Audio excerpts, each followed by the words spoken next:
The city had withdrawn into itself, and left at last the country to the country.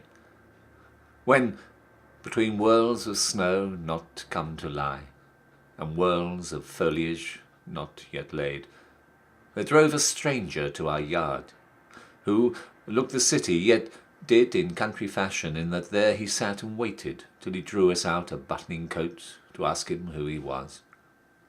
It proved to be the city come again, to look for something it had left behind and could not do without and keep its Christmas. He asked if I would sell my Christmas trees. My woods, the young fir balsams, like a place where houses all our churches and have spires. I hadn't thought of them as Christmas trees. I doubt if I was tempted for a moment to sell them off their feet, to go in cars and leave the slope behind the house all bare, where the sun shines now no warmer than the moon. I'd hate to have them know it if I was.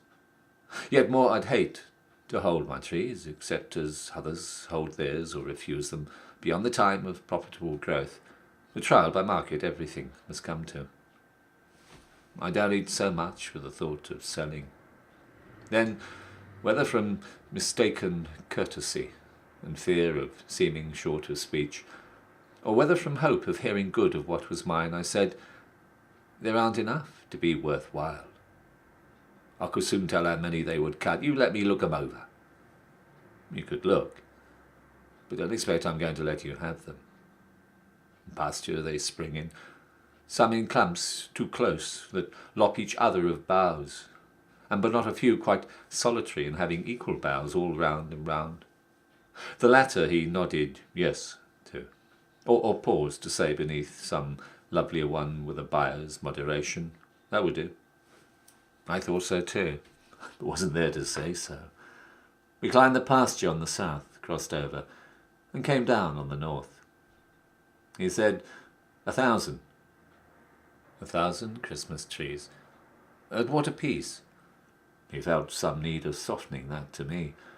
1,000 trees would come to $30. Then I was certain I'd never meant to let him have them. Never show surprise. But $30 seemed so small beside the extent of pasture I should strip. 3 cents. For that was all they figured out apiece. 3 cents. So small. Besides the dollar friends I should be writing to within the hour would pay in cities for good trees like those. Regular vestry trees. Whole Sunday schools could hang enough on to pick off enough.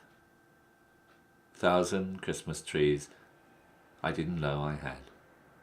Worth 3 cents more to give away than sell, as may be shown by a simple calculation. Too bad I couldn't lay one in a letter. I can't help wishing I could send you one. In wishing you herewith a Merry Christmas.